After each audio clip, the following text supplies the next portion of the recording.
Hi hello viewers, welcome to Aakasam news. Big breaking news చూసుకుంటున్నాం. Rash driving కేసులో కీలక మలుపు. పంజాగుట్ట సీఏ సస్పెండ్, మాజీ ఎమ్మెల్యే కొడుకుపై కేసు. బోధన్ మాజీ ఎమ్మెల్యే షకీల్ అహ్మద్ కొడుకు సోహెల్ పై కేసు నమోదు చేశారు. అలానే పంజాగుట్ట సీఏ సస్పెండ్ అయ్యాడంట. అసలు ఏంటో వివరాల్లో చూద్దాం. ఇదే కార్ TS13 ET 0777 ఈ కార్. ఇతనే బోధన్ మాజీ ఎమ్మెల్యే షకీల్ అహ్మద్, అతని కొడుకు సస్పెండ్ అయిన సీఏ. ప్రజాభవన్ ర్యాష్ డ్రైవింగ్ కేసులో కీలక మలుపు చోటు చేసుకుంది. ఉన్నతాధికారుల ఆదేశాల దర్యాప్తు ముమ్మరం చేసిన అధికారులు సీసీ ఫుటేజ్ ఆధారంగా ర్యాష్ డ్రైవింగ్ చేసింది బోధన్ మాజీ ఎమ్మెల్యే షకీల్ కుమారుడు సోహెల్ అని నిర్ధారించారంట. ఈ కేసులో నిర్లక్ష్యంగా వ్యవహరించినందుకు గాను పంజాగుట్ట ఇన్స్పెక్టర్ దుర్గారావును సస్పెండ్ చేశారంట పోలీసులు. చూడండి, నిర్లక్ష్యంగా వహించారంట. సో అతన్ని సస్పెండ్ చేశారంట. ఘటన జరిగిన రోజు డిసెంబర్ 24 జీటీలో ఉన్న సీఏ దుర్గారావుతో పాటు విధుల్లో ఉన్న సిబ్బంది సోహెల్ ను తప్పించి వేరే వ్యక్తి పేరు చేర్చారంటూ పెద్ద ఎత్తున ఆరోపణలు రావడంతో, ఆరోపణలు కాదు యథార్థం, వాస్తవం, సత్యం అది. ఆరోపణలను ఎలా చెప్తారు మీరు? అధికారులు వారిపై విచారణ చేపట్టారు. వెస్ట్ జోన్ డీసీపీ పూర్తి స్థాయిలో విచారిస్తున్న క్రమంలో దుర్గారావు అస్వస్థకు గురయ్యారు. ఇక్కడ చూడండి, వెస్ట్ జోన్ డీసీపీ పూర్తి స్థాయిలో విచారిస్తున్న క్రమంలో దుర్గారావు అస్వస్థకు గురయ్యారంట. రాజకీయ నాయకులకి, పోలీసులకి, ప్రభుత్వ అధికారులకి వాళ్ళకి ఎప్పుడైనా దాడులు జరిగినా, విచారణ జరిగినా, అడిగినా అప్పుడే వాళ్ళకి హెల్త్ కండిషన్స్ సడన్ గా వచ్చేస్తాయి, చేంజ్ అయిపోతాయి. ఎందుకో తెలియదు. బీపీ డౌన్ కావడంతో దుర్గారావు ప్రస్తుతం ఆసుపత్రిలో చికిత్స పొందుతున్నాడు. ఈ కేసులో దుర్గారావు వ్యవహారంపై పూర్తి స్థాయిలో విచారణ జరిపిన అధికారులు ఆయన్ని సస్పెండ్ చేశారంట. ఇతనే సస్పెండ్ అయిన దుర్గారావు. ఇదిగోండి, ఇతనే సస్పెండ్ అయింది.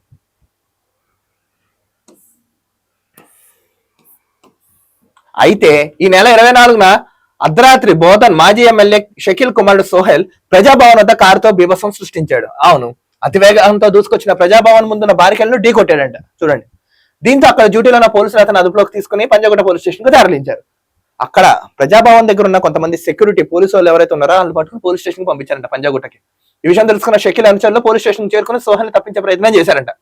ఈ క్రమంలో షకీల్ ఇంట్లో పనిచేస్తున్న డ్రైవర్ నిందితుడిగా పేర్కొంటే అతని పేరు మీద ఎఫ్ఐఆర్ నమోదు చేయించారు. ఇందులో డ్యూటీలో ఉన్న సీఏ దుర్గారావు సహకరించాడంట. చూడండి, దొంగలకి సర్ది మూట కట్టినట్టుగా చెప్పాడు. అందుకంత అత్యుత్సాహం అందుకే ఎప్పుడు పనిచేయదండి, గుర్తుపెట్టుకోండి.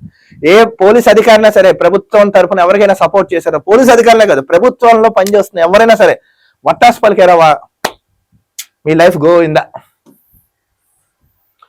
ఈ యాక్సిడెంట్ వ్యవహారంపై రాజకీయ పరంగా తీవ్ర స్థాయి ఆరోపణలు రావడంతో సమగ్ర దర్యాప్తు జరిపి తనకు నివేదిక ఇవ్వాలని హైదరాబాద్ పోలీస్ కమిషనర్ శ్రీనివాస్ రెడ్డి ఆదేశించారంట. చూడండి, పోలీసుల నిర్వాహకం బయటపడింది. అవును, సీఏ దుర్గారావు నిర్లక్ష్యంగా వ్యవహరించి సోహెల్ తప్పించే ప్రయత్నం చేశారని తెలియంది.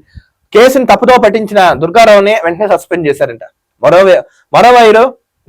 మరోవైపు ఈ కేసులో సోహెల్ ను A1 గా పేర్కొంటూ కేసు నమోదు చేశారు. అయితే సోహెల్ ప్రస్తుతం పరారులో ఉండడంతో పోలీసులకు అవుట్ నోటీసులు జారీ చేశారంట. అతను జాయిగా దుబాయ్ పారిపోయాడు. ఇతను సేఫ్ ఉన్నాడు, మధ్యలో ఈ సీఏ సస్పెండ్ అయిపోయాడు. అందుకే అత్యుత్సాహం ఎప్పుడు పనిచేయదండి, గుర్తుపెట్టుకోండి. తప్పు ఎవరు చేసినా తప్పే, అలాంటి వారికి శిక్ష పడి తీరవలసిందే. ఇప్పుడు అనవసరంగా మీరు ఎంతో కష్టపడి ఆ ఉద్యోగం సంపాదించుకుని మంచి సీఏ అంటే ఒక మంచి క్యాడర్ లెవెల్లో కూర్చుని ఇలాంటి వత్తాసు పలుకుతా మంచి బంగారు భవిష్యత్తు లాంటి మీ జీవితాన్ని బ్యాడ్ రిమార్క్ మీరే తెచ్చుకున్నారు. ఎందుకు ఇంత అవసరం? మొత్తానికి ఇప్పుడు కేసు నమోదైంది. అతను దుబాయ్ వెళ్ళిపోయాడు. చేయని తప్పుకే వాళ్ళు డ్రైవర్ని నిందితుడిగా పేర్కొన్నారు. కానీ దీని మీద సిపి శ్రీనివాస్ రెడ్డి గారు ఆదేశించారు కదా. చూద్దాం దీని గురించి తీర్పు ఏమొస్తుందా, ఎలా వస్తుందా ఏంటో. మరొక వీడియోతో కలుద్దాం. అంతవరకు చూస్తున్నాను ఆకాశం news. This is Dilip signing off.